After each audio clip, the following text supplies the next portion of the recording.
இந்த நாளிலும் கூட தேவ சமூகத்தை நோக்கி பார்க்கும் பொழுது ஆண்டவர் எனக்கு ஒரு தலைப்பை கொடுத்தார். வீடு, 6 விதமான வீடு. எல்லாத்துக்கும் வீடு இருக்குது. 1 தீமோத்தேயு 3ஆம் அதிகாரம் 15வது வசனத்தை வாசிக்கலாம். 1 தீமோத்தேயு 3ஆம் அதிகாரம் 15வது வசனம். தாமதிப்பேனாகில் தேவனுடைய வீட்டிலே நடக்க வேண்டிய வகையை நீ அறியும்படிக்கு இவைகளை உனக்கு எழுதுகிறேன். அந்த வீடு, அந்த வார்த்தைகளை கோடு இருக்கிற பைபிளில் கோடு போட பழக்கம் வச்சுன்னா அந்த வீடு ஜீவனுள்ள தேவனுடைய சபை தான். அந்த வீடு, அந்த வீட்டில் என்ன இருக்கும்?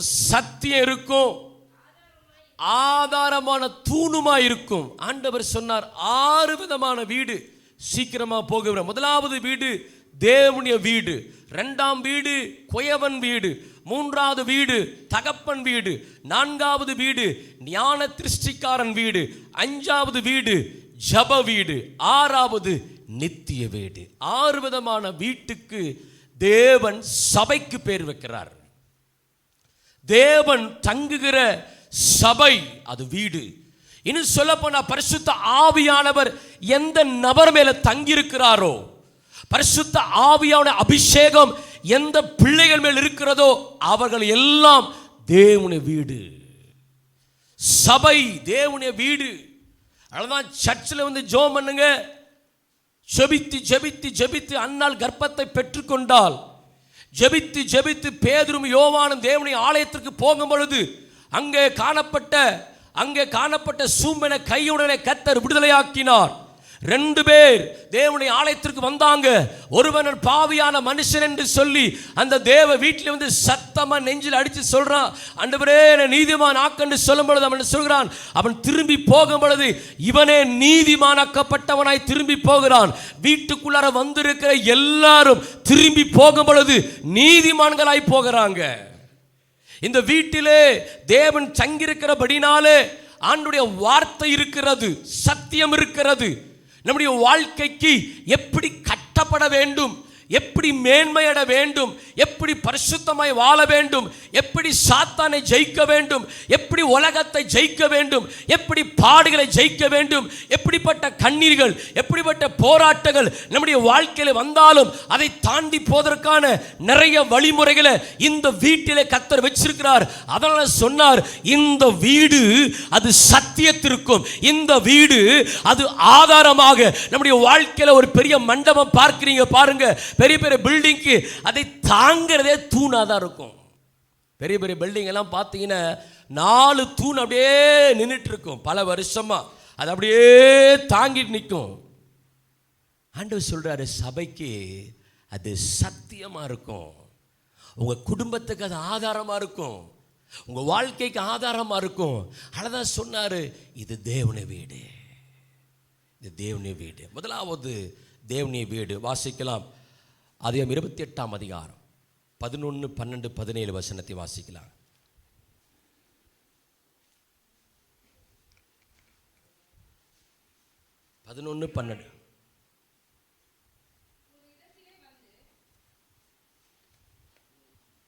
வாசிங்க. ஆதியாகமம் 28,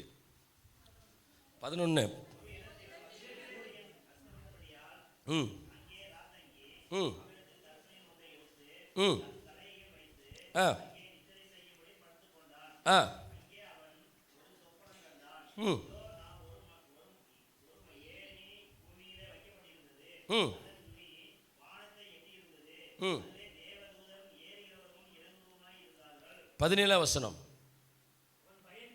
அவன் பயந்து, இந்த ஸ்தலம் எவ்வளவு பயங்கரமாய் இருக்கிறது, இது தேவனுடைய வீடே அல்லாமல் இது வேறல்ல, இது வானத்தின் வாசல் என்று சொன்னான். இது தேவனுடைய வீடு. அப்ப முதலாவது தேவனுடைய வீட்டில் என்ன பார்க்கிறாரு யாக்கோப்பு? ஏணிய பார்க்கிறாரு. வெளியே சொல்லுங்க. தேவனுடைய வீட்டில் என்ன இருக்கும்? முதலாவது தேவனுடைய வீட்டில் யாக்கோப்பு தன் தகப்பனாளுடைய நிறைய குடும்பத்தில் பிரச்சனைனால மாமனார் வீட்டுக்கு போகிறாரு. சாயங்காலம் ஆயிடுச்சு, இருட்டு வந்துருச்சு, என்ன பண்ணுறதுன்னு தெரில. ஒரு கல்லை எடுத்து படுத்து கொண்டு தூங்கிட்டாரு. தூங்கும் பொழுது ஒரு சொப்பனத்தை பார்க்கிறாரு. சொப்பனத்தை பார்க்கும் பொழுது ஒரு ஏணி வைக்கப்பட்டிருக்குது. அந்த ஏணியில தேவ தூதர்கள் ஏறுவதும் இறங்குவதுமான ஒரு தரிசனத்தை பார்க்கிறார். ஆண்டவர் சொன்னார், யாக்கோப்பே, நான் உன்னை ஆசீர்வதிப்பேன், உன்னை பெருமைப்படுத்துவேன். நான் வடக்கே தெற்கே பூமியின் வம்சங்களை உன்னை ஆசீர்வதிக்கும். நீ பூமியெல்லாம் ஆசீர்வாதமா இருப்ப. நீ போனமெல்லாம் உன்னை ஆசீர்வதிப்பேன். உனக்கு தேவையானதெல்லாம் செய்வேன். நான் உனக்கு சொன்னதை செய்யும் அளவோ உன்னை கைவிட மாட்டேன். உன்னை மேன்மைப்படுத்துவேன். தகப்பனாக ஆபிரகாமின் ஆசீர்வாதத்தை, உடன்படிக்கைகளை உனக்கு கொடுப்பேன். உன்னை நினைவுபடுத்துவேன், உன்னை மேன்மைப்படுத்துவேன், உன்னை ஆசீர்வதிப்பேன். ஆனா இந்த வீட்டுக்குள்ளார யாக்கோபு பார்க்கிற காரியம், தேவனுடைய வீட்டுக்குள்ளார முதலாவது இது சத்தியமும் தூணும் ஆதாரமா இருக்கக்கூடிய அந்த தேவனுடைய வீட்டில் முதலாவது நாம் பார்க்கக்கூடிய காரியம் ஏணி ஒன்று இருக்கிறது. அந்த ஏணியில ஒவ்வொரு தேவ பிள்ளைகளும் ஏறி ஏறி ஏறி மேலே போகணும். அந்த ஏணியில் எப்படி ஏறணுங்கிறத சத்தியத்தை இந்த தேவனுடைய வீட்டில் பரிசுத்த ஆவியானவர் நமக்கு சொல்லித் தருவார். ஆண்டவர் யோவான்ல சொன்னார், வெளிப்படுத்தின விசேஷத்தில், இங்கே மேலே ஏறி வா, மேலே ஏறி வா, கீழே இருக்க வேண்டாம். சபைக்குள்ள வந்துட்டா, தேவனுடைய பிள்ளையா மாறிட்டா, அபிஷேகத்தை பெற்றுக்கொண்டா, தேவனுக்கு வாழ ஆரம்பிச்சுட்டா, நம்முடைய ஆவிக்குரிய வாழ்க்கை ஒரு படி, அது ஒரு ஏணி, மேலே ஏறணும்.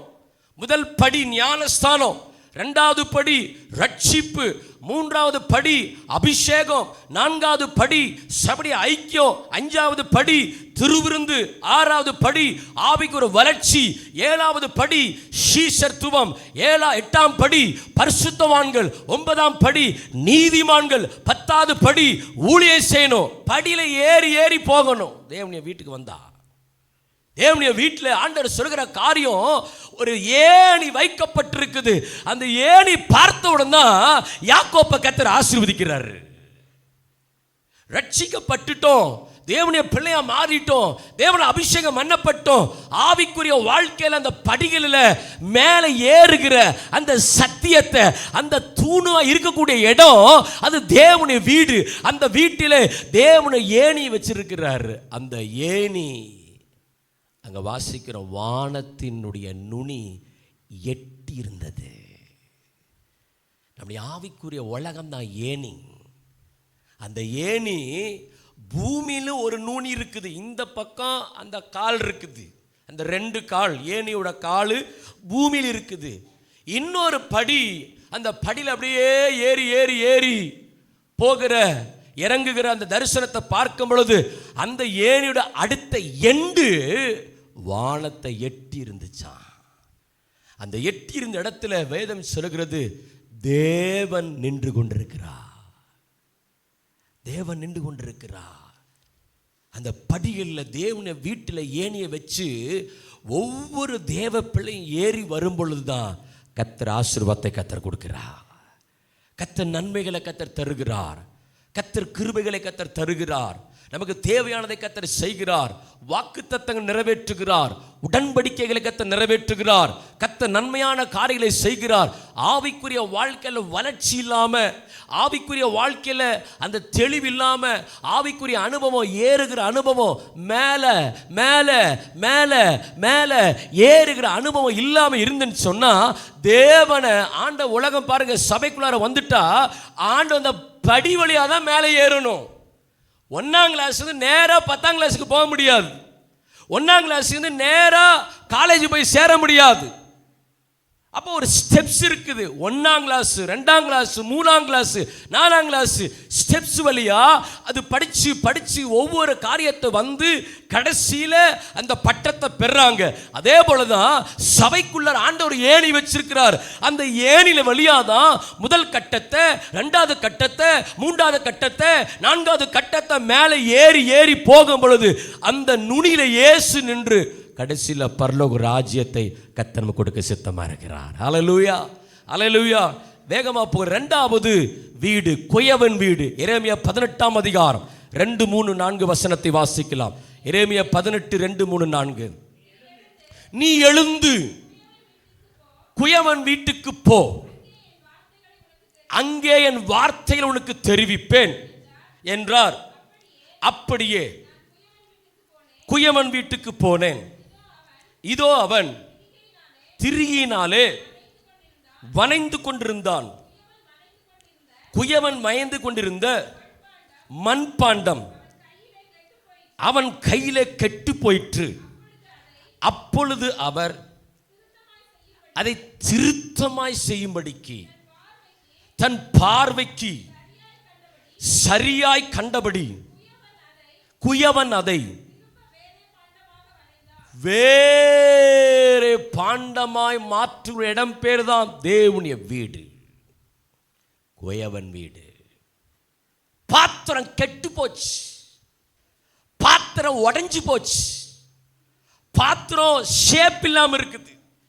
உலகம் கலந்து பாவம் உள்ள வந்து கீழ்ப்படியாம வந்து தேவ சித்தம் இல்லாம போய் பாத்திரம் நல்ல அந்த குயவன் கையில அழகாக தன் விரும்புகிற பாத்திரமா வனைஞ்சு, இந்த பாத்திரம் எஜமானுக்கு உபயோகமான பாத்திரம், இந்த பாத்திரம் விலையேற பெற்ற பாத்திரம், இந்த பாத்திரம் ஆசீர்வாதமான பாத்திரம், இந்த பாத்திரம் நிறைய பேத்துக்கு அது வாய்க்காலா மாறணும், நிறைய பேத்துக்கு அது நன்மையை கொடுக்கணும், நிறைய காரியத்தை செய்யணும்னு சொல்லி அந்த பாத்திரத்தை சர்ச்சுக்குள்ளார கொண்டு வந்து அந்த பாத்திரத்தை உடைக்கிறார், பாத்திரத்தை சரி பண்ணுகிறார், பாத்திரத்துக்கு ஈயம் பூசுகிறார், அது ஷேப் பண்றாரு, பார்வைக்கு நல்லா மாத்தணும் அப்படின்னு சொல்லி குயவன் வீடு தேவனுடைய வீடு.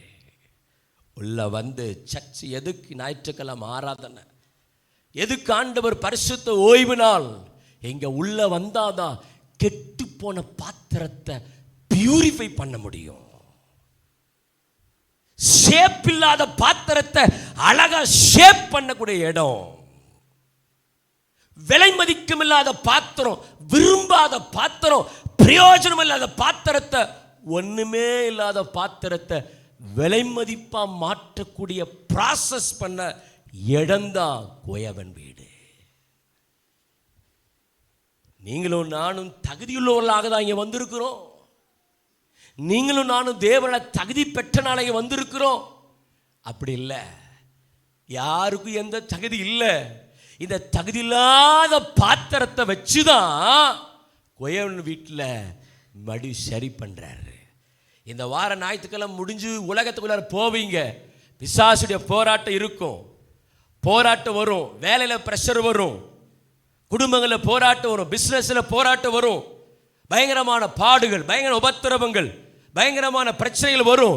விசுவாசம் இல்லாம போயிடும், ஜெபம் இல்லாம போயிடும், பரிசுத்தம் இல்லாம போயிடும், தேவனுடைய தொடர்பு இல்லாம போயிடும், தேவ சத்தத்தை கேட்காம போயிடும். ஏன்னா உலகம் பிடிச்சி இழுக்கும். எந்த பாத்திரமும் பரிசுத்தமா பாத்திரமா வாழ கூடாது என்பதில் நம்முடைய எதிராளி கவனமா இருக்கிறான். நம்முடைய எதிராளி பிசாசு எல்லா பாத்திரத்தையும் கெட்டு போன பாத்திரமா மாத்திரணும். இந்த பாத்திரம் அது வீணா போகணும். என்ன பர்பஸுக்காக, என்ன நோக்கத்துக்காக, எதற்காக அந்த பாத்திரத்தை தெரிந்து கொண்டாரோ அந்த பாத்திரத்தை எப்படியாவது கொலாப்ஸ் பண்ணணும்.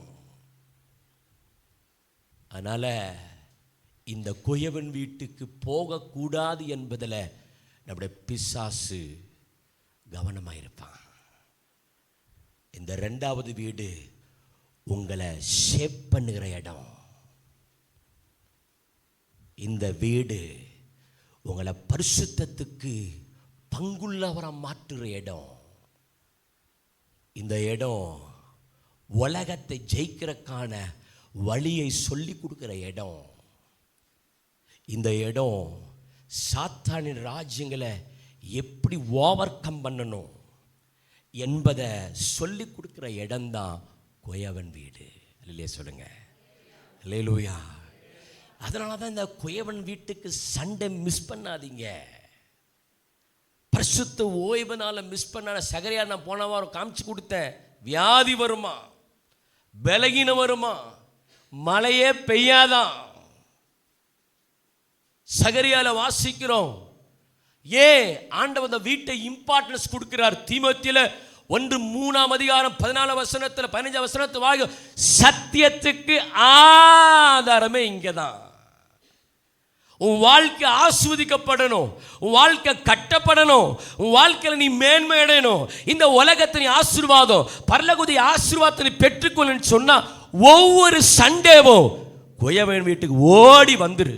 இல்லைன்னா பிசாசுனை போட்டு புரட்டி குடும்பத்தை நாசமாக்கிடுவான்.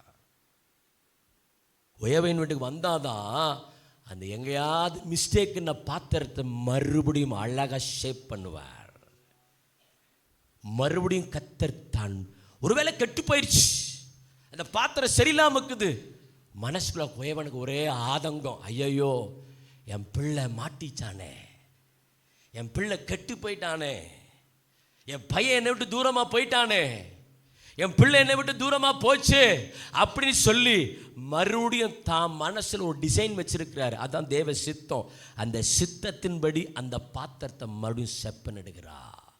அதுக்கு பேர் தான் சர்ச்சு. அதான் தீமோத்தி சொல்கிறாரு, சத்தியத்துக்கு தூணும் ஆதாரமாக இருக்கும். தேவனுடைய வீடு எது? தேவனுடைய வீடு எது? ஏனில எப்படி எப்படி எந்த ஏனில எந்த படியில் நீ மேலே ஏறணும், எஜமானுக்கு பிரியமான பாத்திரமா எப்படி மாறணும், தேவ சித்தத்தை எப்படி கண்டுபிடிக்கணும், தேவனுக்காக எப்படி பயன்படணும், ஆண்டவருக்காக என்ன செய்யணும் என்பதை டீச் பண்ற இடம்தான் இந்த குயவன் வீடு. மூன்றாவது வீடு வாசிக்கலாம், தகப்பன் வீடு. டாக்டர் லூக்கா சுவிசேஷம் 15ஆம் அதிகாரம் 20-22 வசனத்தை வாசிக்கலாம். எழுந்து புறப்பட்டு தகப்பனிடத்தில் வந்தான். அவன் தூரத்தில் வரும் பொழுது அவனுடைய தகப்பன் அவனை கண்டு அவன் மனதுருகி ஓடி அவன் கழுத்தை கட்டி அவனை முத்தம் செய்தான். குமாரன், பாவம் செய்தேன், இனிமேல் குமாரன் என்று சொல்லப்படுவதற்கு நான் பாத்திரன் அல்ல என்று சொன்னான். அப்பொழுது தகப்பன் தன் ஊழியக்காரை நோக்கி, உயர்ந்த வஸ்திரம், இரண்டாவது இவனுக்கு உடுத்துங்க, உயர்ந்த வஸ்திரத்தை கொண்டு வந்து உடுத்துங்க, இவன் கைக்கு ஒரு நல்ல அழகான மோதிரத்தை போடுங்க, அவன் காலுக்கு நல்ல பாதரட்ச செருப்பை போட்டு, என் பையன் கெட்டு போன பையன், என்னை விட்டு தூரமா போன பையன், தூரமா போய் பாவம் செஞ்ச பையன், எனக்கு சித்தமில்லாம செஞ்சு என் அன்பையெல்லாம் வேணடிச்சு என் கிருபையெல்லாம் வீணடிச்சு பூரா தேசத்துக்கு போய் பாவம் செஞ்சுட்டான், அதனால அவன் இங்க வந்துட்டான் அப்படின்னு சொல்லி தகப்பன் வீட்டுக்கு போகும்போது தகப்பன் அவனை கட்டி பிடிச்சு முத்தம் கொடுத்து அவனுக்கு நல்ல ட்ரெஸ் எல்லாம் கொடுத்து, ஏன்னா ட்ரெஸ் எல்லாம் அழுக்காயிருச்சு. தகப்பன் வீடு இழந்து போனதை திரும்ப கொடுக்கிற இடம்தான் தகப்பன் வீடு. அல்லேலூயா சொல்லுங்க, அல்லேலூயா சொல்லுங்க. எதெல்லாம் நீ இழந்துட்டியோ, வஸ்திரத்தை இழந்துட்ட, ஆவிக்குரிய வஸ்திரம், ரட்சிக்கப்பட்ட நாள் ஆண்டவர் ட்ரெஸ் கொடுத்தாரு, ரட்சிக்கப்பட்ட நாள் ஆண்டவர் ட்ரெஸ் கொடுத்தாரு. அந்த ட்ரெஸ் தகப்பனை விட்டு தூரமா போன ஒரே அழுக்கு, சட்டையெல்லாம் அழுக்கு, நல்ல ஒயிட்டா இருந்துச்சு, பழசாயிடுச்சு, கிழிஞ்சு போயிடுச்சு. தகப்பனை விட்டு, தகப்பன் வீட்டு மறந்து போனவங்க, தகப்பன் வீட்டு விட்டு தூரமா போனவங்க, தகப்பன் சொல்ல, தம்பி நீ இப்படிதான் வாழணும், யோ நீ சொல்லதெல்லாம் கேட்க முடியாது, எனக்கு சொத்தை கொண்டா. தகப்பன் சொல்லாரு, தம்பி போகாத, அப்படி போகாத, அந்த வெளியில போகாத, அங்க குழி இருக்குது, எனக்கு தெரியாதா, நீ எனக்கு அருள் புத்தி சொல்றியா, நான் யார் தெரியுமா, என் ஃப்ரெண்ட்ஸ் யார் தெரியுமா, என் கூடுகிற யார் தெரியுமா, எனக்கு எல்லாம் தெரியும், வேலையை பார்த்துட்டு போ. தகப்பன் சொல்றாரு, குழியில் விழுந்துடுவேன், குழியில் விழுந்துட்டேனே உன் சட்டையை உருகிடுவான், பிசாசு ஒரு ரட்சிப்பின் வஸ்திரத்தை உருகிடுவான், நான் உனக்கு கொடுக்கப்பட்ட மோதிரம் அதிகாரத்துக்கு அடையாளம், அத்தாரிட்டிக்கு அடையாளம், அதையும் பிடுங்கிடுவான். பாதரட்ச நம்முடைய ரைட்ஸை குறிக்கிறது, சுவிசேஷத்தை குறிக்கிறது, நீதியை குறிக்கிறது, அதையும் உறிஞ்சிருவான். போகாத, என்னை விட்டு போயிடாத, தூரமா போகாத மகனே, தூரமா போகாத, திரும்ப வா. கேட்க மாட்டேன்ட்டான், கேட்கவே மாட்டேன்ட்டான். சில பேத்துக்கு அடி வாங்கினாதான் புத்தி வரும். பழமொழி சொல்லுவாங்க, மயிலே மயிலே இறகு போடு அப்படின்னு சொன்னா போடாது, பிடிச்சி இழுக்கணும். ஆண்டவர் சொல்றாரு, திரும்ப போகாத, தூரமா போகாத. பார்க்கறதுக்கு பல இருக்கும், உலகம் பார்க்கறதுக்கு நல்ல அழகா இருக்கும், சூப்பராக இருக்கிற மாதிரி இருக்கும், நன்மை மாதிரி தெரியும். இளையகுமாரன் தகப்பனோடு இருந்தா அவருக்கு எல்லா ஆசீர்வாதம் கிடைச்சிருக்கும். என்னைக்கு தகப்பன் வீட்டுக்கு துரோகம் பண்ணிட்டு வெளியே போனானோ அன்னைக்கே எல்லாத்தையும் இழந்துட்டான். தகப்பனோட ஸ்தானத்தை இழந்துட்டான், ரட்சிப்பை இழந்துட்டான், அபிஷேகத்தை இழந்துட்டான். ஆனா பாருங்க, தகப்பன் வீட்டுக்கு வந்த உடனே என்ன துரோகி நீ செஞ்சுட்ட, என்ன பாவம் செஞ்சுட்ட, வெளியே போட வேலைக்காரனை கூப்பிட்டு அந்த பைபிள்ல உள்ள வராம கேட்ட சாத்திரான்னு சொல்லல. தகப்பன் வீடு வெயிட் பண்ணிட்டே இருக்கிறாரு. தகப்பன் வீடு, என் பிள்ளை எப்ப திரும்ப வருவான், என் பிள்ளை எப்ப என்கிட்ட திரும்ப வருவான். டிவி சீரியலை பார்க்கறான், நாடகத்தை பார்க்கறான், வெத்தலை வாங்க போடுறான், கெட்ட வார்த்தை பேசுறான், கோபப்படுறான், மன்னிக்க மாட்டேங்கிறான், எரிச்சுலவனா இருக்கிறான். திரும்ப வரமாட்டானா? என் பிள்ளை என்கிட்ட வரமாட்டானா? என் சித்தத்துக்கு மாற செயல்படுறான், என்னை விட்டு தூரமா போய் தூரமா போய் தூரமா போய் என் சத்தம் கேட்காத எட்டாத தூரத்தில் போயிட்டான், திரும்ப வா அப்படின்னு சொல்லி தகப்பன் மாடி மேல் நின்று பார்க்கிறாரு. என் பையன் வருவானா, எங்கேயோ போயிட்டானே, திரும்ப வரமாட்டானா பார்த்துட்டே இருக்கிறாரு. தகப்பனுடைய வீடு உனக்காக எதிர்பார்த்து காத்து கொண்டிருக்கிறது. தகப்பன் வீடு நீ திரும்ப வருன்னு சொல்லி எதிர்பார்த்து காத்து கொண்டிருக்கிறார்.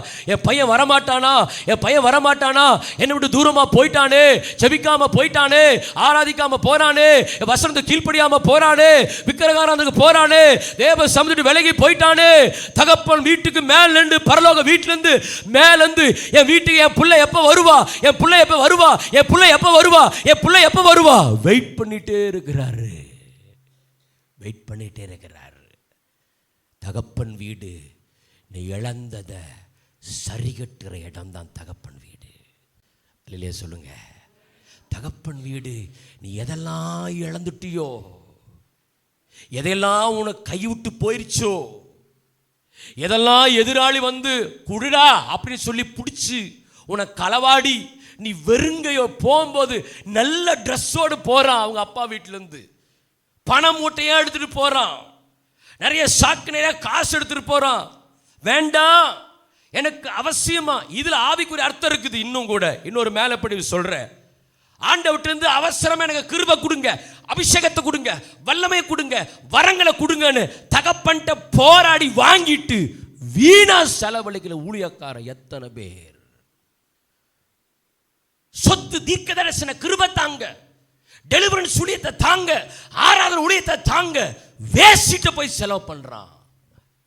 தகப்பன்ட்டு வாங்கிட்டு போய் தப்பான வழியில போய் ஊழியம் செய்யறான். தகப்பன்ட்டு ஜோமனி எனக்கு அதை கொடுங்க, அந்த கிருபை கொடுங்க, அந்த ஊழியத்தை கொடுங்க, இந்த ஊழியத்தை கொடுங்க. கொடுத்ததுக்கு அப்புறம் நான் விலகி போறேன், நான் தூரமா போறேன், எனக்கு தெரியும் நான் தனியா பண்ணுவேன். நோ, தனியா போனா எதிராளி உன்னை குழில தள்ளிடுவான், சட்டையை உருகிட்டுவான், நிர்வாணம் மாறிடுவேன். தகப்பன் வீட்டு தூரமா போறையா, அன்பு சகோதரனே சகோதரியே, வாலிபனே வாலிப சகோதரே சகோதரியே, தகப்பன் வீட்டு நீ தூரமா போன நிர்வாணம் ஆயிருவ. கவனமாறு. தகப்பன் வீட்டுக்கு நீ விலகி போறேன்னு சொன்னா உனக்கு நிர்வாணமா வந்துடும், அவமானம் வந்துடும். ஆனா தகப்பன் வீட்டுக்கு நீ திரும்பி வந்தேன உன்னை மறுபடியும் புதுசா மாத்துவாரு. அவர் இரக்கத்தின் தகப்பன், அவருடைய அன்பின் தகப்பன், அரவணைக்கிற தகப்பன், காயம் கட்டுகிற தகப்பன். பாருங்க, பக்கத்தில் வந்தோடனே அவனை பாவத்தை சொல்லி அவனை அவமானப்படுத்தல, அவன் செஞ்ச தப்பை சொல்லி தகப்பன் அவனை திட்டலை, அவனை கட்டி பிடிக்கிறாரு. கட்டி பிடிச்சி முத்தம் கொடுத்து அவனை குளிக்க சொல்லி வேலைக்காரனை கூப்பிட்றான். நல்ல ட்ரெஸ் எடுத்துகிட்டு வா, நல்ல ட்ரெஸ் எடுத்துகிட்டு வா. என் பையன் தூரமாக போயிட்டான்.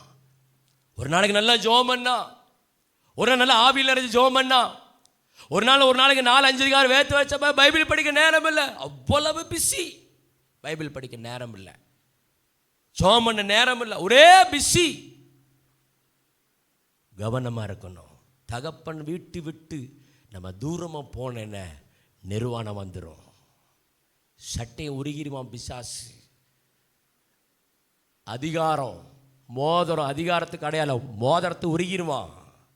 பாதரட்சை நம்ம ரைட்ஸை குறிக்கிறது, அதையும் உருகிடுவான். நமக்கு நீதியின் காரியத்தை உருகி நம்மளை பிச்சைக்காரனை அலைய வச்சு போயிட்டான். அப்பதான் புத்தி தெளியுது. தகப்பன் வீட்டில் இருக்கிறத எப்பொழுதுமே இருக்கிறது நமக்கு ஆசீர்வாதம். அல்லேலூயா சொல்லுங்க, அல்லேலூயா.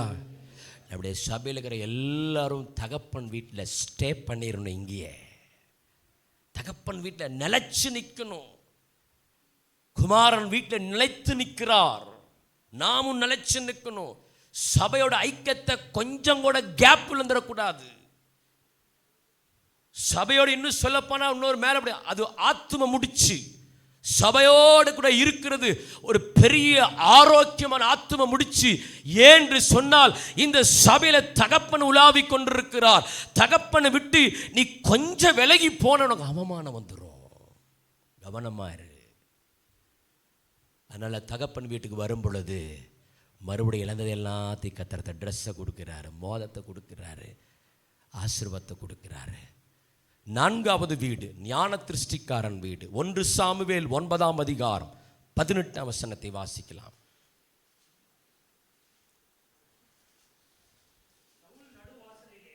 சவுல் நடுவாசலிலே சாமுவேலிடத்தில் வந்து ஞான திருஷ்டிக்காரன் வீடு எங்கே சொல்லும் என்று கேட்டான். ஞான திருஷ்டிக்காரன் வீட்டில், தேவன வீட்டில் யார் இருப்பா? ஞான திருஷ்டிக்கான ஊழியக்காரனை கத்தர் வச்சிருக்கிறார். அதுக்கு முன்னாடி அதிகாரத்தில் வாசிங்க. ஞான திருஷ்டிக்காரனை தேடி, கழுதையை தேடி போற சவுல் அவன் மேடலை ஏறக்கு முன்னாடி அவரை போய் பார்த்துரு. அல்லேலூயா, அல்லேலூயா. ஞான திருஷ்டிக்கார மேடையில் ஏறக்கு முன்னாடி சாமுவேலை குறித்து சொல்லப்படுகிறது. சவுல் தேடி போகிறான். ஞான திருஷ்டிக்கார மேடையில் ஏறக்கு முன்னாடி அவனை போய் பார்த்துரு. அப்படின்னு என்ன தெரியுமா? ஊழியக்கார மேடையில் ஏறக்கு முன்னாடி தகப்பன் வீட்டுக்கு வந்துடணும். அல்லையிலே சொல்லுங்க. அதனால தான் ஞாயிற்றுக்கிழமை ஆராதனை 7 மணிக்கு வந்துடணும். அந்த மேடையில் ஏறக்கு முன்னாடி நம்ம நின்னா தான் நமக்கு ஆசீர்வாதம். ஞான திருஷ்டிக்காரன் அவன் டியூட்டி என்ன தெரியுமா? பழைய ஏற்பாட்டில் ஞான திருஷ்டிக்காரன் ஊழியக்காரன் தேவன வீட்டில் ஆண்டவர் வச்சிருக்க 4வது ஆளு. தேவனுடைய வீடு எப்படி இருக்கும்? ஞான திருஷ்டிக்காரனால் நிரப்பப்பட்ட வீடாக இருக்கும். அந்த வீடு ஊழியக்காரன். ஊழியக்காரனுடைய வேலை என்ன? தேவனுடைய இருதயத்தில் இருக்கிறது அப்படியே உனக்கு சொல்லி கொடுப்பான். தேவனுடைய வழியை உங்களுக்கு போதிப்பான். ஜீவனுக்கு போகிற வாசலை சொல்லி கொடுப்பாங்க. தேவனுடைய வார்த்தையை சொல்லுவான். 9ஆம் அதிகாரம் 6வது வசனத்தை வாசிங்க. 1 சாமுவேல்.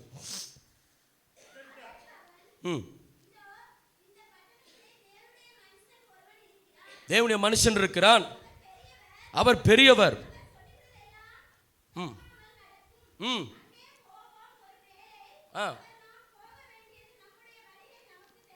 ஆமா, ஞான திருஷ்டிக்காரனுடைய வேலை ஆண்டவர் சபையில் வச்சுக்கிறார். என்னன்னு சொன்னா, அவங்க நாம் போகிற வழியை நமக்கு கற்பிப்பாங்க.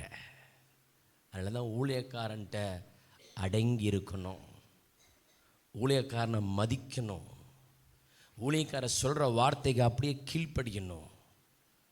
அவன் நான் போன வாரம் பைபிள் சொல்லி சொன்னேன், அதை பேச நேரம் இல்லை. ஊழியக்காரன் தேவனுக்கும் ஜனங்களுக்கும் நடுவாக, பழைய ஏற்பாட்டில் நான் உனக்கு முன்பதாக ஒரு தூதனை அனுப்பினேன். தூதை யார் தெரியுமா? ஊழியக்காரன். யோவான் சொன்னார், ஒரு தூதனை அனுப்புவார்,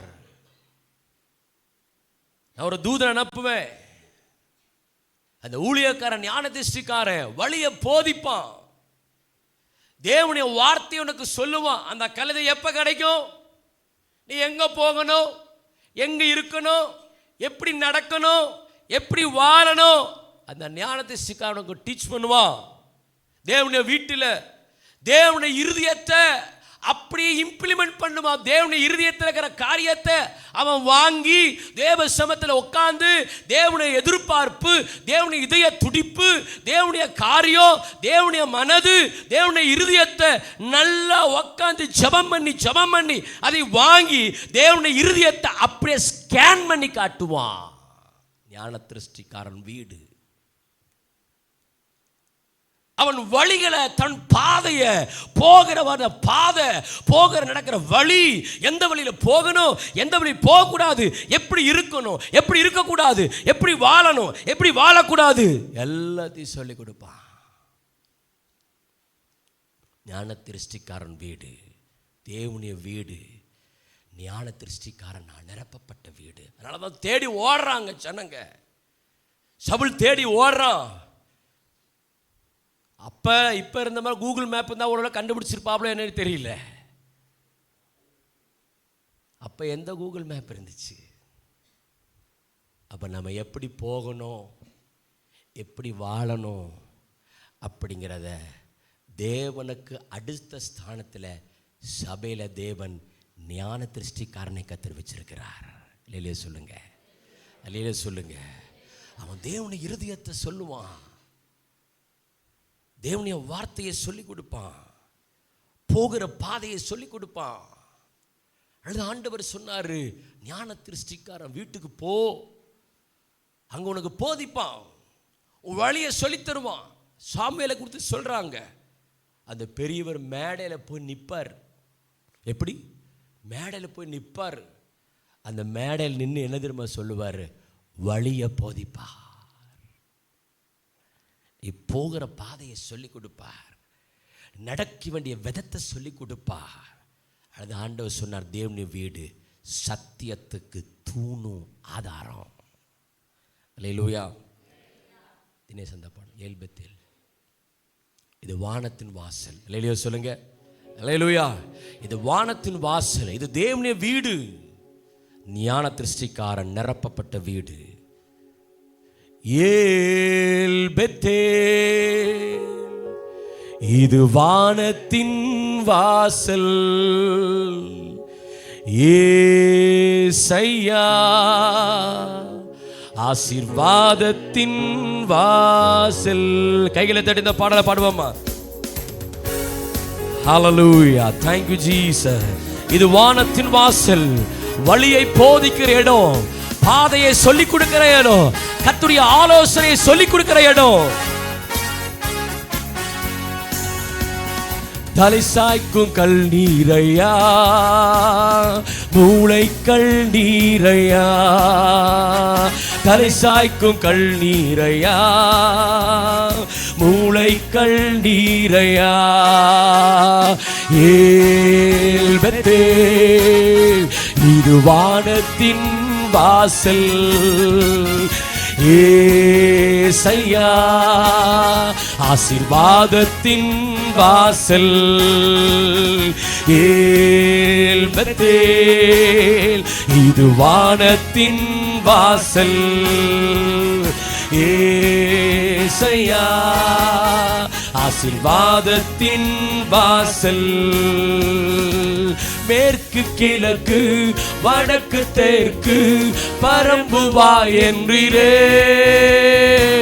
பூமியின் துளை போல் சந்ததி பெருகும் என்று வாக்குறுத்தீரே. சொல்லலாமா? கைகளை தட்டி.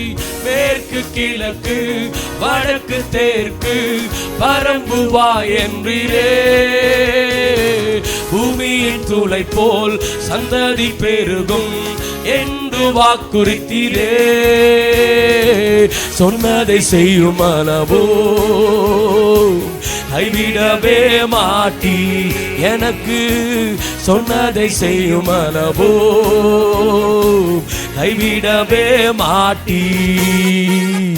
ஏ ராபா ஷாபாலா ராபா ராபா ராபா. தேவனுடைய வீடு, அவர் வாசம் பண்ணுகிற இடம். ஆசீர்வாதத்தின் வாசல்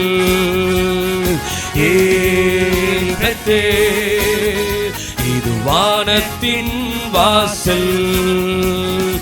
ஏசையா ஆசீர்வாதத்தின் வாசல். ஹல்லேலூயா ஹல்லேலூயா. கையெழுத்து சொல்லுங்க. ஹல்லேலூயா ஹல்லேலூயா. தேவனுடைய வீட்டில் நமக்கு ஆண்டவர் வழிகளை போதிக்கிறார்.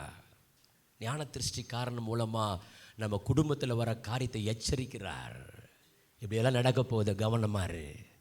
இந்த பிரச்சனைலாம் வரும், ஜெபம் பண்ணு, ஜெபம் பண்ணுங்க, ஜெபம் பண்ணுங்க, ஜெபம் பண்ண. ப்ரெஷர் போட நினைக்கிறீங்க. எதுக்கு சொல்கிறோம்? நீ வழியில் குழியில் மாட்டிடக்கூடாது, கடன் வாங்கக்கூடாதுன்னு ஏன் சொல்கிறோம்? வருகையில் கைவிடப்பட்டு போயிடக்கூடாது. பரிசுத்தமாக வாழணும் ஏன் சொல்கிறோம்? தேவனுடைய வருகையில் கைவிட்டு போயிடக்கூடாது. உண்மையாக இருக்கணும், விசுவாசமாக இருக்கணும், அவிசுவாசப்படக்கூடாது, செபிக்கணும். ஆராதனை, ஞாயிற்றுக்கிழமை ஆராதனை மிஸ் பண்ணாதீங்க, எந்த கூட்டத்தை மிஸ் பண்ணாதீங்க. தேவ சமூகத்தில் ஏன் ப்ரெஷர் போடுறோம்?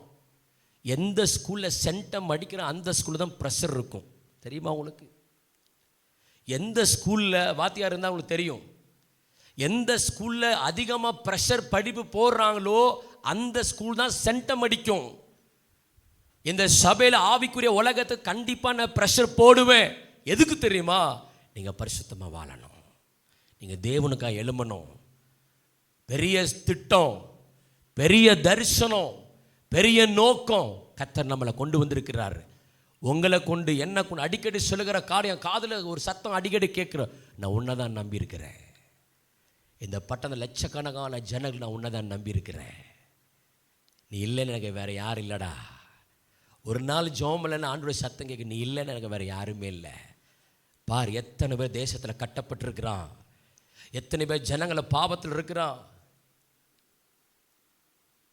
அடிக்ஷனுக்காக சீக்கிரமாக ஒரு ஊழியத்தை நம்ம தொடங்க போகிறோம். இந்த சாராயத்தை குடிக்கிறவங்க, கஞ்சால் அடிக்ஷன் நடக்கிறவங்க, பாவத்தில் கட்டப்பட்டவங்களுக்காக சீக்கிரமாக ஒரு ஊழியத்தை தொடங்க வேண்டும் ஆண்டவர் பேசினார். நிறைய பேர் நான் விடுதலை ஆக்குவேன். எங்கள் சபைக்குள்ள வர நிறைய பேர் விடுதலை ஆவாங்க, நிறைய பேர் போராட்டத்திற்கு விடுதலை ஆவாங்க. ஆண்டவர் சொல்லிகிட்டே இருக்கிறார். கர்த்தர் நம்மை கொண்டு செய்யணும். ஒரு 3 பேர் 4 பேர் ஒன்றா வந்துட்டான ஒத்தாள் சமாளிக்க முடியுமா? ஒரு 4 பேருக்கு பிரச்சனையோடு வராங்க, ஒரு ஆள் ஜெபம் பண்ண முடியுமா? அப்போ யாரை கூப்பிடுவேன்? நான் உங்களை தான் கூப்பிடுவேன். உங்களுக்கும் கர்த்தர் அந்த பங்கு வச்சிருக்கிறார். டெண்டுல்கர் ஒரே சிங்கிள் மேட்சாக ஆடி ஜெயிக்கிறத காட்டிலும் முழு டீமு சேர்ந்து வின்னிங் கப் அடிக்கிறதா என்றைக்குமே பெருமை. இல்லையே சொல்லுங்கள். நம்ம ஒரே ஆளாக அடிக்கிறத காட்டிலும் சாத்தான ராஜ்யத்தை சபையாக சேர்ந்து அடிக்கும் பொழுது பலம் இன்னும் கூடும். இல்லையே சொல்லுங்கள். ஆண்டவர் நம்மளை நம்புகிறார். இனி வரும் நாட்கள் அப்படி தான் இருக்கும். கூப்பிடுவேன், பிரதர் சிஸ்டர் வாங்க அப்படிம்பேன். உடனே கிளம்பி உடனே எல்லாத்தையும் விட்டு போட்டு ஒட்டியாந்துருங்க, வந்தீங்க ஜெபிங்க, ஜனங்கள் விடுதலையாகுது நீங்கள் பார்ப்பீங்க. கர்த்தர் சபையை பெருக்கி கொண்டே போயிருப்பார். அல்லேலூயா. அப்போ ஞான திருஷ்டிக்காரன் வழியை உங்களுக்கு போதிப்பாங்க. தேவனுடைய வீட்டில் வார்த்தையை சொல்லுவாங்க, எச்சரிப்பாங்க. எனக்கு முழு ரைட்ஸ் கொடுப்பீங்க நம்புகிறேன்.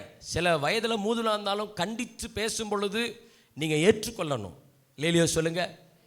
அப்படியா? இல்லை, நான் ஒரு கை பார்த்து நிற்பீங்களா? அப்படி நிற்க மாட்டேன்னு நம்புகிறேன். எல்லாரும் மேலே எனக்கு உரிமை இருக்குது. எல்லாத்தையும் திட்டுவேன், நல்லா செஞ்சால் அப்ரிஷியேட் பண்ணுவேன். அல்லையா சொல்லுங்கள்.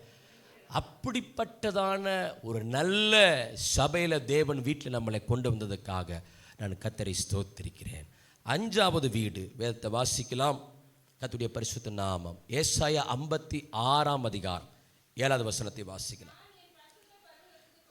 நான் என் பரிசுத்த பர்வத்தில் கொண்டு வந்து என் ஜப, ஆண்டவரை டைட்டிலே கூட்ட அந்த வீட்டுக்கு பேரே ஜப வீடு. ஆமா, அந்த ஜப வீட்டு கொண்டு வந்து என் பிள்ளைகளை சந்தோஷப்படுத்துவேன். அவங்க செய்கிற துதி ஆராதனை பலிய பலிபீடத்தில் கொண்டு வைப்பாங்க. நான் அங்கீகரிப்பேன். என்னுடைய வீடு சகல ஜனங்களுக்கும் ஜப வீடு எனப்படும். அல்லேலூயா சொல்லுங்க. 5வது வீடு ஜப வீடு. இதுக்கு பேரு அப்போஸ்தலர் ரிவைவல் சர்ச். நம்ம தான் பேர் வச்சிருக்கிறோம். நான் ஊழியத்துக்கு வந்து ஆண்டு ஸ்க்ரீனில் அந்த பேரை காட்டினால நான் வச்சேன். ஆனால் அவர் பரலோகத்து இந்த வீட்டுக்கு ஒரு டைட்டிலே வச்சிட்டார். இதுக்கு பேரு ஜப வீடா. சமாதானம் பேர் சமாதானமே இருக்காது. சில பேருக்கு பேர் யாராவது சமாதானம் இருக்கிறீங்களா? கோச்சிக்காதீங்க. சமாதானம் பேர் வச்சிருப்பாங்க, சமாதானத்தையே பார்க்க முடியாது. அன்பு அப்படின்னு பேர். பிரதர் அன்பு யாராவது இருக்கிறீங்களா? இல்லை இல்லை. அன்பு அப்படின்னு பேர் வச்சிருப்பாங்க, யார்கிட்டையும் அன்பா இருக்க மாட்டாங்க. ஆசீர்வாதம் பேரே ஆசீர்வாதம். நிறைய பேர்த்து பார்த்துருப்போம். பிரதர் உங்கள் பேர் என்ன? என் பேர் ஆசீர்வாதம். சந்தோஷமா இருக்குது கேட்குறக்கு. ஆனால் உள்ளே போய் பார்த்தா தான் தெரியும் ஆசீர்வாதமே இல்லை. அப்போ ஆண்டவரும் பேர் வச்சிருக்கிற அந்த சபைக்கு அப்போஸ்தலர் ரிவைவல் சர்ச்சுன்னு நான் பேர் வச்சேன். ஆனால் இந்த வீட்டுக்கு ஆண்டவர் பேர் வச்சிருக்கிறாரு ஜப வீடு. என் ஜப வீட்டில் கொண்டு வந்து என் ஜனங்களை நான் மகிழ பண்ணுவேன். அதனால தான் சொல்கிறேன், நான் சொல்லிகிட்டே இருக்கிற அடிக்கடி 1 வருஷம் நீங்கள் செஞ்சு பாருங்கள்.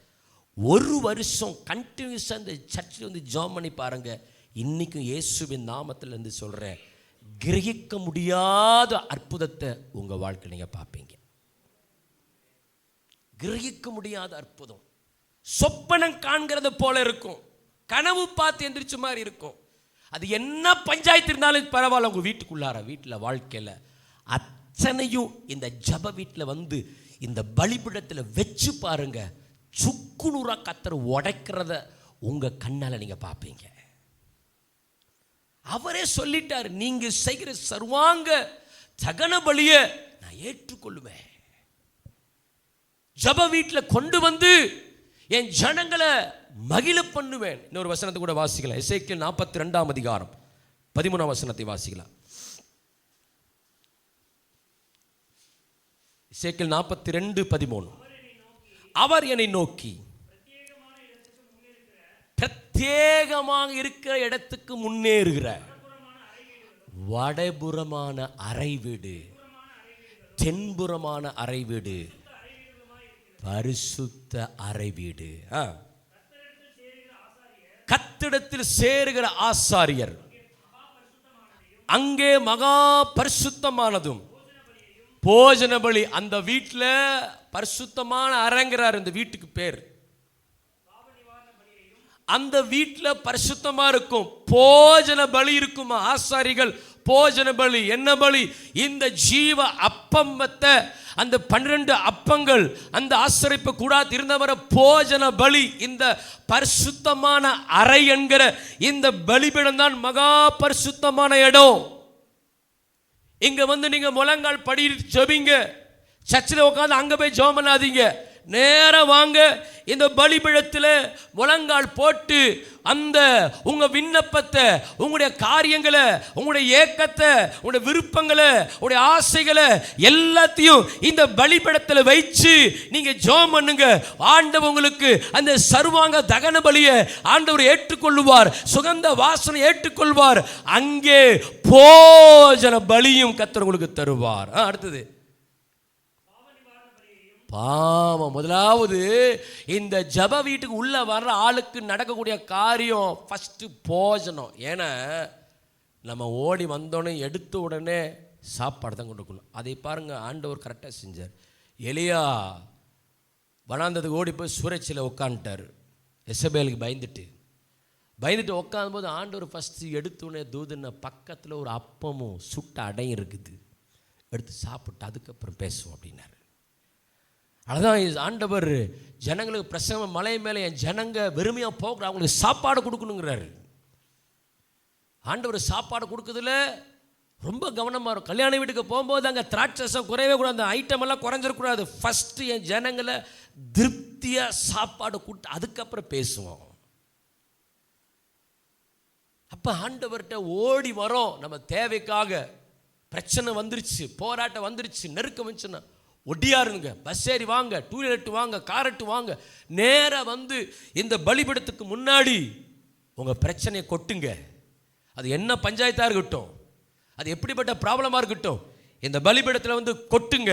ஃபஸ்ட்டு உங்களுக்கு கொடுக்கக்கூடிய காரியம் போஜன பலி. சாப்பாடை கொடுப்பார், உங்களுக்கு ஆறுதலை சொல்லுவார், காயத்தை கட்டுவார், நான் எப்படி மாற்றுவேன்னு சொல்லுவார், எப்படி செய்வேன்னு சொல்லுவார், எப்படி காரியம் மாறும் என்று சொல்லு, காரியம் மாறுதலாம் முடியுறதை உனக்கு சொல்லுவார். போஜன பலி ஆண்டுடைய வார்த்தை. ரெண்டாவது பாவ நிவாரண பலி. இந்த பலிபீடத்தில் வந்து ஜெப வீட்டில் வந்து நீங்கள் ஜெபிக்கும் பொழுது உங்களுடைய பாவங்களை ஆண்டவர் பரிசுத்தமாக்குறார், உங்களுடைய பாவங்களை நிவர்த்தி செய்கிறார்.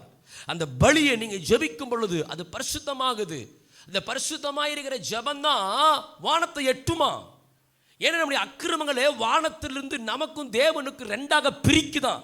அந்த பிரிவினை மாற்றணும், அந்த கோட்பாட்டை மாற்றணும், அதை சரி செய்யணும். ஃபர்ஸ்ட் சாப்பாடு கொடுத்து, பயப்படாத நான் கூட தைரியமா வந்து வந்து வந்து வந்து வந்து ஜெபம் பண்ணிட்டே இருங்களே, ஆண்டவர் பேச ஆரம்பிச்சிருவார். சரியாயிரும், கவலைப்படாத, நான் மாற்றுவேன். போஜன பலி. ரெண்டாவது நம்மளை பரிசுத்தப்படுத்துகிறாரு. ஜெப வீட்டுக்குள்ளார வரவங்க எல்லாத்தையும் பாவ நிவாரண பலியை செய்யும் பொழுது, நம்ம அறிக்கை செய்யும் பொழுது உள்ளான மனுஷனை கத்த பரிசுத்தப்படுத்துகிறார். மூணாவது குற்ற நிவாரண பலி. நியாயத்தை மீறுகிறது, வார்த்தை மீறுகிறது, அறிஞ்சு செஞ்ச பாவம், அறியா செஞ்ச பாவம், அந்த குற்ற நிவாரண பலியில கர்த்தர் சரிப்படுத்துறாரு. ஆமா, அந்த ஸ்தலம் பரிசுத்தமா இருக்கும், அது மகா பரிசுத்தமா இருக்கும். அந்த ஜெபம் மகா பரிசுத்தமா இருக்கும். இந்த ஜெப வீட்டுக்குள்ளார வந்த அண்ணால கர்த்தர் வெட்கப்படுத்தல. ஜெப வீட்டுக்கு வந்த பேதுருவை ஆண்டவர் பயன்படுத்தாம போகல. ஜெப வீட்டுக்கு வந்த ஏசப்பாவை தினந்தோறும் ஆலயத்தில் போய் நின்று ஜெபம் பண்ணாராம். தெரியுமா உங்களுக்கு? டெய்லியும் ஆலயத்தில் போய் நின்று ஊழியம் செஞ்சார். ஆலயத்தில் ஆண்டவர் சொன்னார், சபை என்னோட வீடு, அந்த வீடு சத்தியத்துக்கு ஆதாரமும் தூணுமா இருக்கும். இல்லையே சொல்லுங்க. அந்த ஜெப வீட்டில் ஆண்டவர் வரது எதுக்கு தெரியுமா? வசனமே சொல்லுது. அந்த ஜெப வீட்டுக்கு ஏன் வாங்க வாங்க வாங்கன்னு ஆண்டவர் சொல்றாரு தெரியுமா? மகிழ பண்ணுவேன். உனக்கு சந்தோஷமே கிடையாது. நீ ஜெப வீட்டில் வந்து ஜெபம் பண்ணாதான் உனக்கு சந்தோஷம். ஆண்டவரே சொல்றாரு, உனக்கு சமாதானமே கிடையாது. உனக்கு சமாதானம் வேணுமா? நீ ஜெப வீட்டுக்கு வந்துரு. உன் குடும்பத்துக்கு பிரச்சனை மாறணுமா? நேரம் கிடைக்கும் போதெல்லாம் அந்த ஜெப வீட்டில் வந்து கண்ணீரா ஊத்து. உனக்கு சமாதானம் உண்டாகும், உனக்கு மகிழ்ச்சி உண்டாகும், உனக்கு புகழ்ச்சி உண்டாகும். தேவனாலே ஆஸ்வதிக்கப்பட்டவங்களா மாறுவீங்க, தேவனால ஆஸ்வதிக்கப்பட்ட சந்ததியா மாறுவீங்க. கர்த்தருடைய குடும்பத்தை, உங்களுடைய தொழிலை, உங்களுடைய வியாபாரத்தை, உங்களுடைய வேலைகளை, பிள்ளைகளுடைய வாழ்க்கையை ஆண்டவர் கட்டி தேவனால் ஆஸ்வதிக்கப்பட்ட ஒரு பிள்ளைகளாய் மாற ஆண்டவரே சொல்லிட்டார். என் ஜெப வீட்டில் கொண்டு வந்து அவரை நான் மகிழ பண்ணுவேன். கடைசியாக ஒரே ஒரு வீடு வாசித்து முடிக்கலாம். 2 கொரிந்தியர் 5ஆம் அதிகாரம் 1வது வசனம்.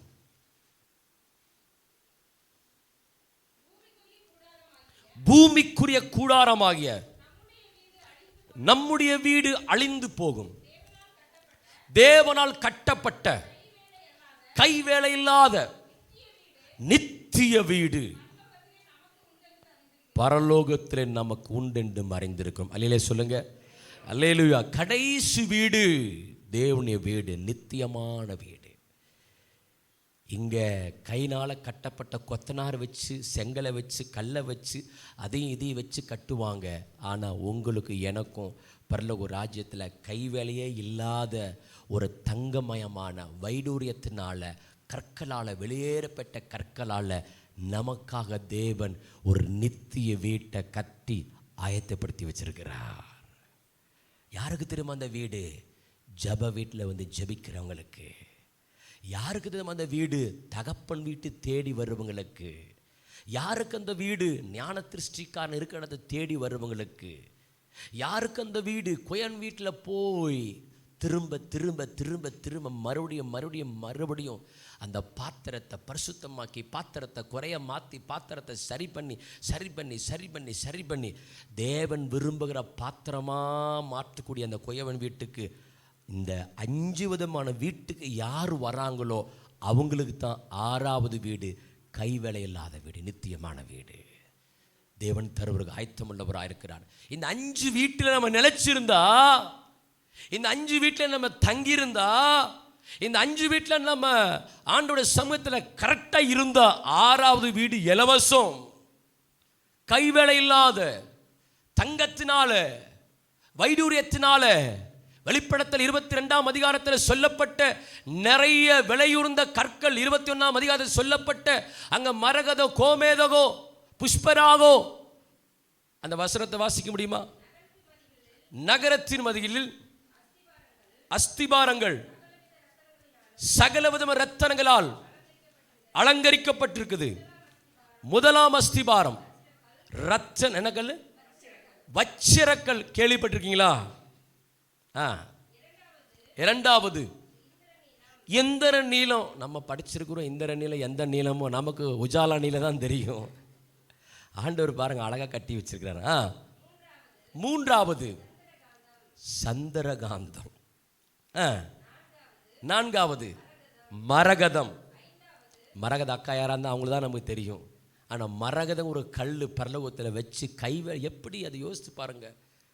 ஆர்கிடெக்ட் இன்ஜினியரிங் இல்லாமலே தூதரில் வச்சு சூப்பராக கட்டுறாரு. கட்டி நம்ம வீட்டில் வெளியே டைல்ஸில் பேர் ஓடுற மிஸ்டர் இவங்க வீடுன்னு சொல்கிற மாதிரி நம்ம பரலோகத்துக்கு போகணும். அப்போஸ்தலன் எபினேசர், அப்போஸ்தலன் இவங்க பேர், அப்போஸ்தலன் என் பிள்ளைகள் பரிசுத்தவாங்க அப்படின்னு வெளியே அந்த பரலோக வீட்டில் நமக்கு எழுதி வச்சிருக்கிறாரு. 5வது கோமேதகம். 6வது சொர்ணரத்தினம். 8வது படிக பச்சை. 9வது புஷ்பராகம். 10வது வைடூரியம். இது வேணால் நமக்கு தெரியும். வைடூரியம் நமக்கு ரொம்ப விலை மதிப்புள்ளது. ஒரு சின்ன கல் எத்தனையோ ஆயிரம் சொல்லுவாங்க. திருவுண்டு கடுகு மாதிரி தான் இருக்கும். அது ஒரு சின்ன பீஸ் வைடூரியம் அப்படியே பல பல பல பலன்னு இருக்கும். நினச்சி பாருங்களேன், ஒரு சின்ன ஒரு கடுகுத்தனை சைஸ் அந்த வைடூரியத்துக்கே பல ஆயிரம் வேல்யூ இருக்குது.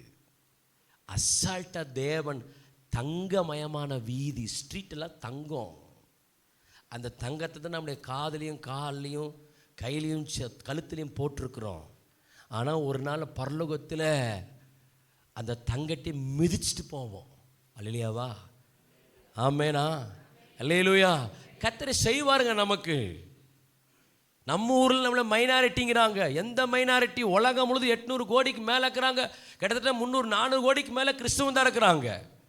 உலகம் தான் மைனாரிட்டின்னு சொல்லும், ஆனால் நம்ம தான் மேஜாரிட்டி. ஆண்டவர் பரலோகத்தை நம்ம தான் நிரப்பணும். ஆயிரக்கான ஆத்துமாக்களை கொண்டு போய் சேர்க்கணும். அதுக்கு தான் கர்த்தர் கொண்டு வந்திருக்கிறாரு. அந்த வீட்டுக்கு கொண்டு வந்ததுக்கான காரணம், இந்த கற்களால் கட்டப்பட்டு வீட்டுக்குள்ளார நாம் பிரவேசித்து அவரை யுக யுகமாய் பார்த்து அவர் ஆராதிக்கிற நாட்கள் வரப்போகிறது. அல்லேலூயா. அப்படிப்பட்ட நாட்கள் சீக்கிரமாய் வரப்போகிறது. அந்த நாளை காண்பதுக்கு நம்ம ஆசையாக இருக்கணும். அந்த நாளை பார்ப்பதுக்கு ஏக்கமாக இருக்கணும். ஆண்டவரே, இந்த ஜப வீடு, இந்த குயவன் வீடு, இந்த தகப்பன் வீடு, ஆண்டவரே அப்பாமை ஸ்தோத்திரம், இந்த வீட்டிலெல்லாம் கொண்டு வந்து ஞான திருஷ்டிக்காரன் வீடு, ஆண்டவரே ஜப வீடு, நித்தியமான வீட்டில் என்னை ஆசீர்வதியும் என்று சொல்லி எல்லா அர்ப்பணிப்போடு எல்லாம் எழுந்து நிற்கலாம். எல்லாம் எழுந்து நின்று நம்ம ஆராதனை நிறைவு செய்ய போகிறோம். ஹல்லேலூயா, ஹல்லேலூயா, ஹல்லேலூயா. Thank you Jesus. Hallelujah. Hallelujah. Thank you Jesus. Hallelujah. Hallelujah. தேவ சமூகத்தில் 2 கைகளை உயர்த்தி, ஆண்டவரே இன்னைக்கு ஆண்டவர் எங்கூட பேசினார். இந்த ஞான திருஷ்டிக்காரன் மூலமாக ஆண்டவர் என்னோட கூட பேசினார். நான் தகப்பன் வீட்டுக்கு திரும்பி வருகிறேன். தகப்பன் வீட்டுக்கு நான் திரும்பி வருகிறேன். குயவன் வீட்டுக்கு நான் திரும்பி வருகிறேன். என்னை உருவாக்கும் ஆண்டவரே, என்னை உருவாக்க. கைகளை உயர்த்தி எல்லாரும் ஆண்டவர் சமூகத்தில் ஒப்பு கொடுக்கலாமா? உங்கள் போஜன பலி, குற்ற நிவாரண பலி, தகன பலியை கர்த்தர் சுகந்த வாசனை ஏற்றுக்கொள்ளுவார். கர்த்தர் உங்களை ஆசீர்வதிக்கிற நாட்கள் வந்து கொண்டிருக்கிறது. நம்முடைய சபையை உயர்த்துகிற நாட்கள் வந்து கொண்டிருக்கிறது. குடும்பங்களை கர்த்தர் பயன்படுத்துகிற நாட்கள் வந்து கொண்டிருக்கிறது. துக்க நாட்கள் சீக்கிரமாய் முடியக்கூடிய நாட்களில் வந்திருந்த யோர்தானை சீக்கிரமாக கடந்த ஆராதனை ஆண்டவனுக்கு பேசினார்.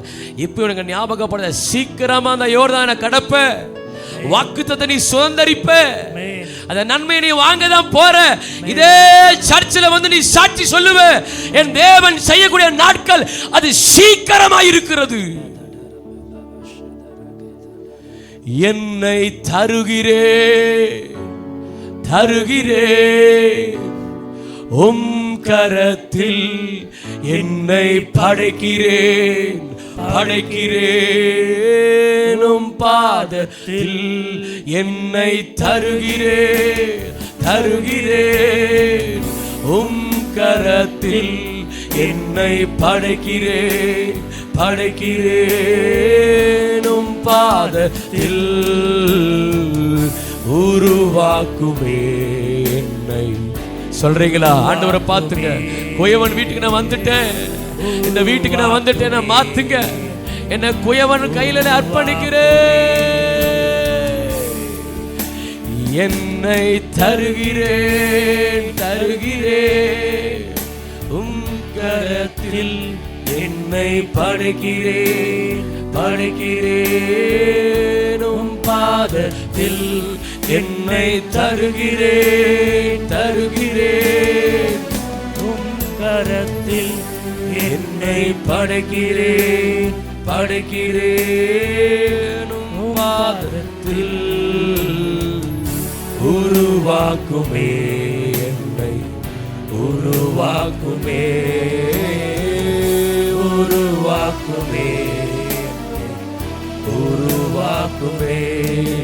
என் முழுமையும் அது உமக்குத்தான் தேவா, நீர் எடுத்துக்கொள்ளும்.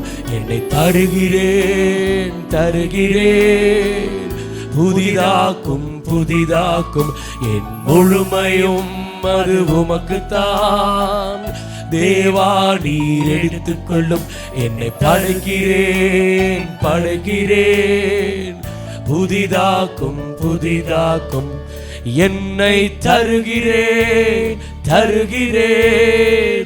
உம் கரத்தில், என்னை படைக்கிறேன் உம் பாதத்தில், என்னை தருகிறேன்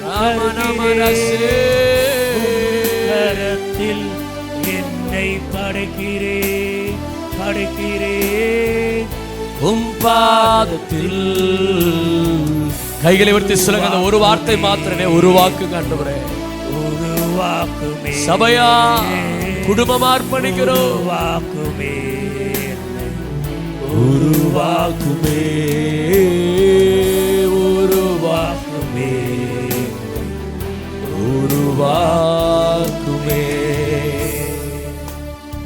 எழுந்து தகப்பன் வீட்டுக்கு போ, நீ எழுந்து குயவன் வீட்டுக்கு போ, நீ எழுந்து ஞான திருஷ்டிக்காரன் வீட்டுக்கு போ, நீ எழுந்து ஜப வீட்டுக்கு போ, நீ எழுந்து தேவனுடைய வீட்டுக்கு போ. அங்கே ஏணிய கர்த்தர் உனக்கு காண்பிப்பார். அந்த ஏணிகளின் மேலே ஏறி வர வர வர வர கிழக்கு மேற்கு வடக்கு தெற்கு நீ பரம்பிட்டே போவ. பூமியின் வம்சங்கள்லாம் உனக்கு ஆஸ்வதிக்கப்பட்டிருக்கும். நீ எங்கெல்லாம் செல்றையோ அங்கெல்லாம் உனக்கு வாய்க்காலா கர்த்தர் மாத்திடுவாரு. அந்த தேவனுடைய வீட்டுக்கு வா.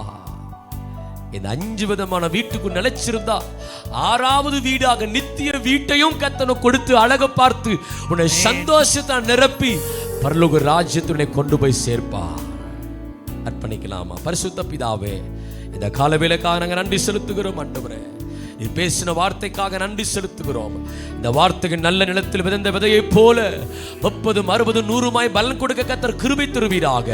இந்த மாசம் நீதிமான் கொம்பு உயர்த்தப்படும் என்ற வாக்குத்தத்தின்படியே என்னுடைய சபையில் இருக்கிற அத்தனை கொம்புகளை கர்த்தர் உயர்த்தப்படும் பலத்தை, ஆவியான பலத்தை கர்த்தர் கொடுத்து உயர்த்தி மேன்மைப்படுத்தி ஆண்டவரே சகல விதமான ஜப வீட்டில் கொண்டு வந்து மகிழ பண்ணி ஆண்டவரே பாவ நிவாரண பலிகளை, குற்ற நிவாரண பலிகளை, பரிசுத்தமான பலியை, போஜன பலியை கர்த்தர் கொடுத்து பிள்ளைகளை ஆசீர்வதித்து எழுந்து நடக்க வேண்டிய தூரத்தை கர்த்தர் கற்றுக் கொடுத்து கர்த்தர் எல்லா விதமான மேன்மைகளை கர்த்தர் தந்து நீர் ஆசீர்வதிக்கும்படிக்காக உமக்கு நாங்கள் நன்றி செலுத்துகிறோம். வந்திருக்கிற சிறியோர் முதல் பெரியோர் வரைக்கும் பிதா குமாரன் பரிசுத்தவின் நாமத்தினாலே நாங்கள் ஆசீர்வதிக்கிறோம் தகப்பனே.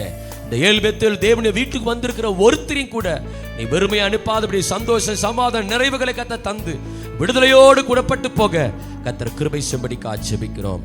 ஆசீர்வதிங்க. இந்த வாரம் முழுதும், இந்த மாதம் முழுவதும் ஆண்டவரே அற்புதமாய் குறையில்லாத வீணான எந்த செலவுகளும் குடும்பங்கள் வராதபடி, பலவீனங்கள் வியாதிகள் வராதபடிக்கு கர்த்தருடைய இரத்தத்தினால குடும்பங்களை வேலி அடைத்து ஜெபிக்கிறேன்.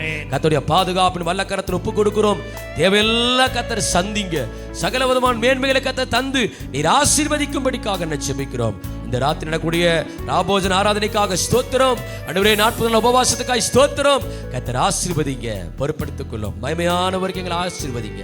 இயேசு கிறிஸ்துவின் நாமத்தில் ஜெபிக்கிறோம் நல்ல பிதாவே, ஆமென். என் ஆத்துமாவே கர்த்தரை ஸ்தோத்திரி, என் முழுமே பரிசுத்த நாமத்தை ஸ்தோத்திரி. என் ஆத்துமாவே கர்த்தரை ஸ்தோத்திரி, கர்த்தர் செய்த சகல உபகாரங்களையும் மறவாதே.